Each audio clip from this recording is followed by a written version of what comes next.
Good morning everyone, welcome to my another blog. এই দেখো সকাল সকাল আমরা তিনজনে মিলে একটু বাজার করে আনলাম।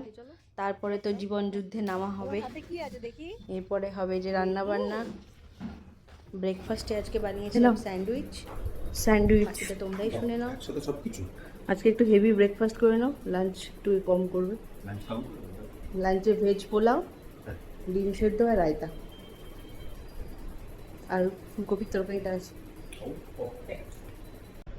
জানো তো, এই যে সকাল সকাল উঠে একটু ব্যালকানিতে দাঁড়াই আর দেখি কি কি ফুল এসেছে আজকে, এটাই আমাকে পুরো দিনের একটা বেঁচে থাকার অক্সিজেন দেয়। সাথে তো আদু আছেই।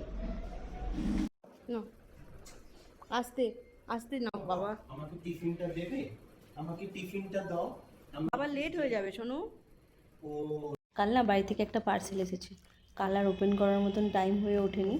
তো আজ সকাল সকাল ঘুম থেকে উঠেই ওটাকে ওপেন করলাম। তো গত সোমবার পাঠিয়েছিল, তো গতকাল মানে মঙ্গলবার পৌঁছিয়েছে।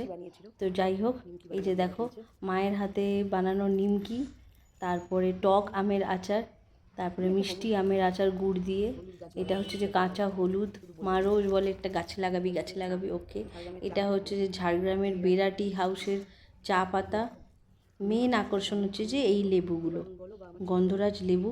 আমার মানে ভীষণ প্রিয়, আমাদের ভীষণ প্রিয়, দেবারুণেরও ভীষণ প্রিয়। আর আজকাল আদুও খেতে খুব ভালোবাসে। ব্যাঙ্গালোরে তো গন্ধরাজ লেবু খুবই কস্টলি। আমি তো 75 রুপিস, যখন আমি প্রেগনেন্ট ছিলাম তখন দেবারুণকে যখন বলেছিলাম 75 রুপিস দিয়েও দেবারুণ বলেছিল যে ঠিক আছে, একটা কি দুটো হলেও আমরা আনবো।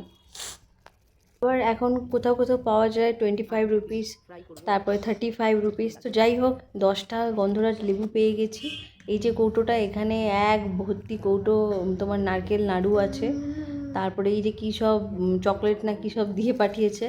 এটা হচ্ছে যে চাল, গন্ধরাজ চাল, গন্ধ চাল যেটা আর কি বাসমতি রাইসের জন্য। এটা হচ্ছে যে বিস্কুট।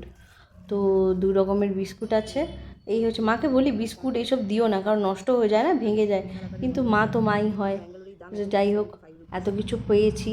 তো আমার তো মানে যারা বাইরে থাকে তারা সবাই রিলেট করতে পারবে যে বাড়ি থেকে আসা কিছু জিনিসও মানে যে যেরকম পারে, মা বাবারা যাই পাঠাক সেটাই মানে অমূল্য সম্পদ থেকেও কম নয়।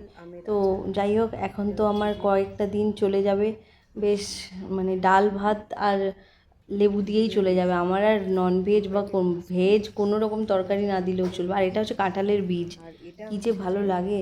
তো কাঁঠালের বীজটা হয় ভেজে খাবো বা যাই হোক কোনোভাবে খাবো। আর এটা হচ্ছে সেই চাল। আমি তো ভীষণ খুশি। তোমরাও জানিও কারা কারা এরম বাড়ি থেকে পাও। অনেকেই যারা বাইরে থাকে বাবা মায়েরা পাঠায়।